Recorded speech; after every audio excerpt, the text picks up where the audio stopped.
I want to talk about YOLOing with intentions. This topic has been heavy on my mind, on my spirit for like weeks because I've just been seeing people around me like, chess pieces, moving pieces of people like, I'm just living my life. I only have one life to live. I'm doing my best with this one opportunity, this one chance, and there's no intention behind it. And then we wonder why we don't get the outcomes we were expecting when we just move in purposely. Sure, we can't plan everything, but it has to have a purpose. You have to have some type of understanding about where you're going. So I want to talk to you guys about that today, and I want to share what intention means for me and give you guys 6 examples of how I implement intention into my life as a mom and just share my thoughts. So, the formal definition of intention is it's a thing intended or aim or plan. It's a specific goal, drive, purpose, basically. So, what intention means to me as a mom, a wife, number one is I try to live as purposely as possible.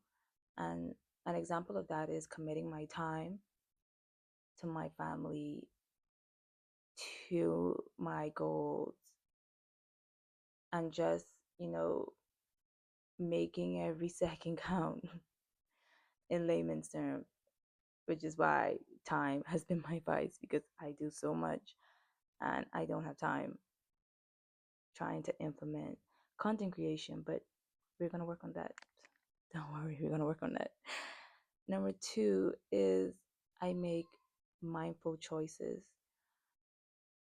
It takes me a long time, as you can see by the way I speak, but it takes me a long time to decide to do things because I'm always thinking of like how this is going to impact my family, especially my children, and I think a lot of people have lost sight of that. A lot of us carelessly move throughout this world with giving deep thought to nothing, just doing things and dealing with the consequences later, especially if you're parents. Like,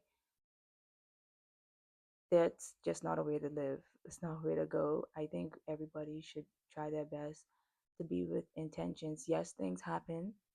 Things do happen. I understand that wholeheartedly. I understand that. But the way that we move on social media, like the camera world, um,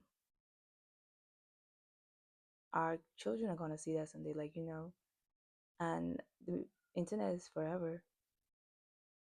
So I just think a lot of people don't really think into that, like how that's gonna look, how that's gonna implement, and not even how it's gonna look to your child, but how it's gonna look from outsiders and how they treat your child. Because a lot of people say, well, they won't do that when 20 times out of 20 they will. They definitely will judge your child based on who you are, and that's just human flaw. So I try my best to make mindful choices because I don't want anything unnecessarily to fall on my babies.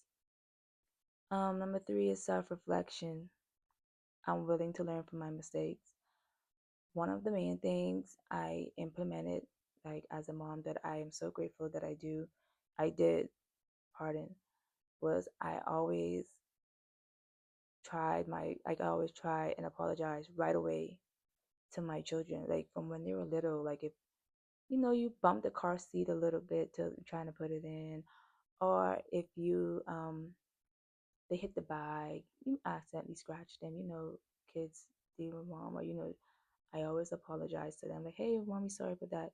And I'm so in that habit to, like, now that they're a little older and they can express their feelings to me, they always tell me, like, mommy, I didn't like that. I didn't did this. And it's natural for me now to be like, oh, I'm sorry, baby. Even if it's something where it's like a teaching moment, they're learning something, but learning is hard. at that late toddler, early toddler stage, and they don't like to be told what to do. They like their own way. I still affirm like my choices, but then like my direct. I still affirm my direction. That's a better term. But I do apologize that it hurt their feelings, and I reassure them.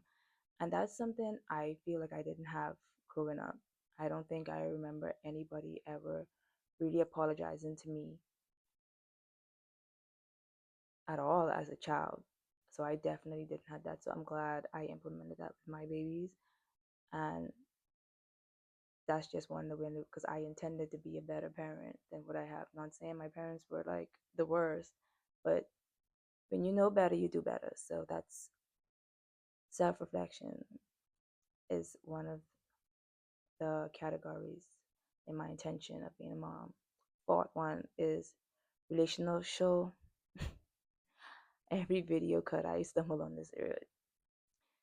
Relational focus. And there we go. Creating a strong relationship with my family. Again, something that I lacked growing up.